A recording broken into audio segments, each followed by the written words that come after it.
So dahil nga gusto ko umigop ng mainit na sabon kasi lakas ng ulan kanina, tsarang, ang init. So nawala yung ulan. Pero okay lang. Magsasangkut siya na tayo ng bonggang-bongga. Pinatay ko pa. Bobo. Pwede na to.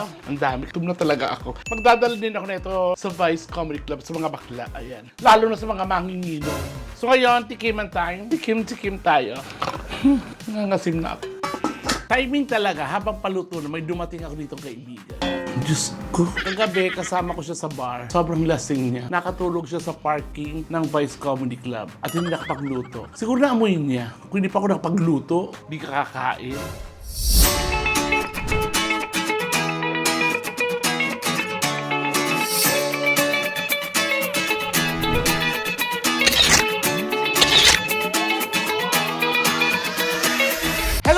Babs, ito si Pitino mo. Welcome back to my channel. At nandito tayo ngayon sa Malur. Kasi kanina madaling araw, after ng set sa BCC, ang lakas-lakas ng ulan. So sabi ko, parang sarap-sarap humigop ng mainit na sabaw. So dumiretso ako ng Marikina Public Market. So mga bandang mga 4:30 ng madaling araw. So, para makaabang ako ng sariwang laman loob. Kasi nga gagawa ako ng pinapaitan. Flashback.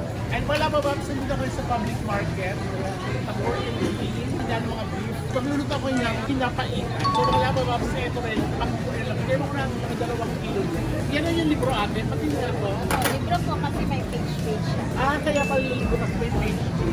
Puso, laki naman yan. So ipapa-slice ko sa iyo ate. Kaya pa naghanap ko yung mga fresh na beef dito lang kay ate. Thank you sa discount. Bigyan niyo ko ng discount para lang ako. Sure po. So hanap ko na tayo ng ibang mga south pa. Maraming luya lang dyan, di ba? Tsaka maraming mawang sibuyas, di ba? Di ba meron siya kaya may kamayas? Oo po, ganda. Nakasakto pa yung sampalo. Alam mo ba, nalaman pa. End of flashback. Pero kasi, naiwan ko at hindi ako nakabili na yung pampapait, yung apdo. So, hindi ito magiging papaitan para magiging Goto Batangas to. Pero ganun pa man, ang importante, may masarap na sabaw. At gagawin natin medyo papaitan. Kasi, dalawa ang klase na pinapaitan. Yung version na sa Ilocano, yung talagang apdo, tsaka sa Bicol, kasi yung balat ng kalamansi ang nilagay para pumait. So, dahil nga gusto ko umigop ng mainit na sabaw kasi lakas ng ulan kanina, tsarang, ang init. So, nawala yung ulan. Pero okay lang. So, eto mga lababangs, tingnan nyo. Kasi hindi ko siya pwedeng i-stock sa ref kasi mawawala. Yung freshness, ayaw natin ng hindi fresh. Ayaw natin ng chararat. So, ayan yung bituka. Buo lang yan. Pero malinis na yan. Kasi halos 5 beses yan nilinis ni Ate Lilian. Ganon din yung tuwalya, libro. Linagyan ko rin ng laman ng baka, puso, tsaka konting atay. Gusto ko madurog sila para pag nadurog yun, maging corporate silang lahat. Maging corporate. Ang arte-arte. Para, syempre, pag ganon natin na sabaw, sarap. So, ang hinalo ko lang dito, laurel, pamintang buo, tapos pag kumuluto, itatapon yung pinagkuluan. Tapos, papakulo ulit, itatapon. Mga 3 beses papakulo, tapos itatapon para wala talagang yung amoy, tsaka yung langsa. Para masarap talaga. Ayun. Tapos, etong mga intestine na to, buto, kasi sabi, hindi mo siya pwede i-slice kasi madudurog siya. Para pagluto na siya, gugupit-gupitin lang ng maliliit. So, ang kakailangan natin, sampalok. Hindi tayo gagamit ng sampalok mix. Talagang eto sampalok na legit. Actually, 1 kilo to yung iba nasa rep. Pag kulang to. Tapos, ganito karaming bawang. Ganito karaming. Kamyas. Mas masarap dito yung dried kamyas kaso wala sila. Kaya, okay na to. Tapos, eto. Kulang pa to. Meron pa sa rep. Siguro mga 10 ganito. Dapat marami talaga para mawawala yung amoy. Sibuyas, ayan, mga 4 lang na piraso. Tapos, wala na sa rep. Nakalamansi ng pabili pa. So, mga 20 pieces nito. Tapos, yung 10, ilalagay yung balat para medyo magpait. Tapos asin or patis para to taste. Ayan. So, mga lababab, medyo mahaba-habang lutuan to. Mga 5 hanggang 6 na oras to. Makakahigop tayo nito. Siguro mga dinner na namin to. So, ayun mga lababab, after almost 2 hours, eto na siya. At nakatatlong palit na ako dito ng tubig. Ayan o. Tapos, ito na rin yung sampalok. Pakulang ko na. Tapos, na-drain ko na rin. After niya, pag medyo malambot na yan, i-slice na natin. Tapos, pagka-slice, igigisa bawang. Tapos, kanina, hindi ko nasabi na yung 3 piraso, yung marami pala, luya yon. Ito na siya, ang daming luya. Tapos, itong sabaw, hindi itatapon kasi ito pa rin yung pangsabaw. Pakukuluan ulit. Ang siguro mga 2 oras pa. After na mga 1 hour pa rin. Matagal-tagal pa ito. Mga 3 oras pa ito mga laban. Ito, i-slice lang to, i-pitigan. Tapos, ilalagay lang sa ibabaw. Ganon, 48 years later, alas 3:15 15. So mga 2 o'clock, pinatay ko na. So ginayat-gayat kayo ngayon lang kayo makakapag-diretso ng luto. So, itong mga labas, nagpapainit na tayo kasi after ng mahabang antayan, gutom na ako. Ito na yung tirang pinagpakuluan. Tsaka na-slice na rin namin. Ang bangga. Tapos, ito na yung sampalo. Napakuluan na, tapos na ginanong namin. At ang good news dito mga lababab, ayan, yung kamyas, binuro na ni Ate Lilian. Kasi nakakuha kami ng dried kamyas. Ito yung hinahanap natin. Magsasangkut siya na tayo ng bonggang-bongga. Pinatay ko pa. Bobo. Siyempre, pag nagsasangkut siya tayo, hindi, ayoko na ng olive oil. At don't worry, cholesterol free to. Sila namin yung sa pouch. Transfer lang namin dito.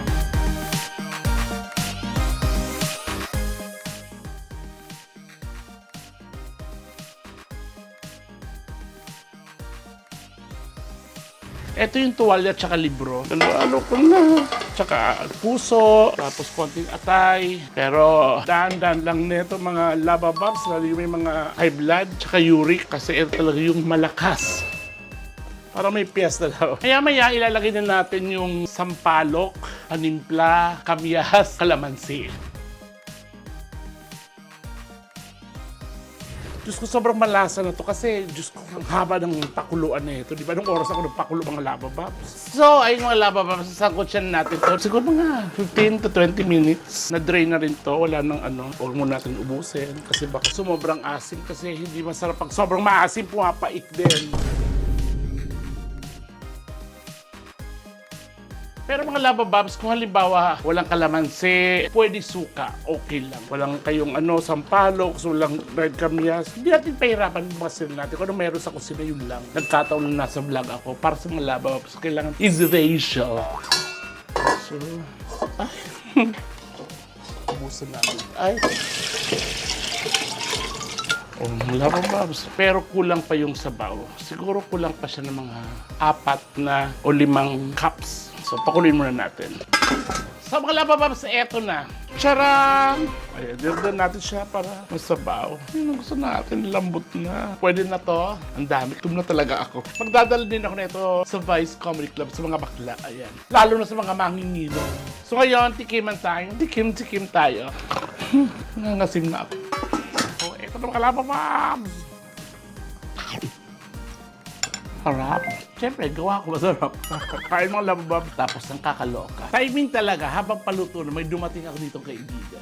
Diyos ko. Kagabi, kasama ko siya sa bar. Sobrang lasing niya. Nakatulog siya sa parking ng Vice Comedy Club at hindi nakapagluto. Siguro naamoy niya. Kung hindi pa ako nakapagluto, di ka kakain. Kwak-kwak, di ba? Hello mga labababs! Sus, naamoy mo talaga. Tamang-tama kasi lasing pa ako. Actually, may hangover pa ako. O, ba't nandito ka? Eh, syempre, pag lasing ka, masarap humigop ng sabaw. Papaitan.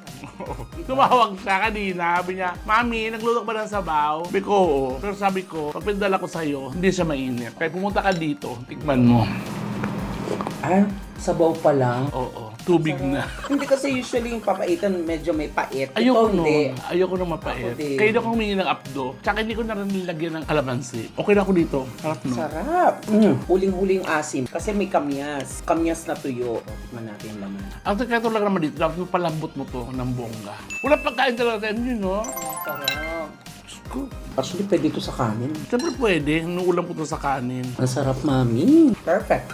Pinapawisan ka. Ako rin pinapawisan ako. Sarap. Anong nangyari sa'yo? Ba't nakatulog ka sa ano? Hindi ko nga namalayan bakit ako nakapunta sa kotse. Siguro talagang total basag ako. Kasi ilang araw din akong puyat. So, habang maraming guests, nakatulog sa sobrang lasing niya. Pagising ko, ginising ako ni Miss O. Kasi bakit nandun pa yung kotse siguro yung tamis? Siguro isip niya gano'n. Kinatok niya ako. Saan? Sa kotse. Gaga, hindi ka sa kotse natulog. Sa ilalim. Akala niya aso. Ito pusa. Papahinga. Ibigay mo pusa, di ba? Sa parking, ibigay pusa sa ilalim. Kakabot. Sige, stretching yun. Yung likod to hataas.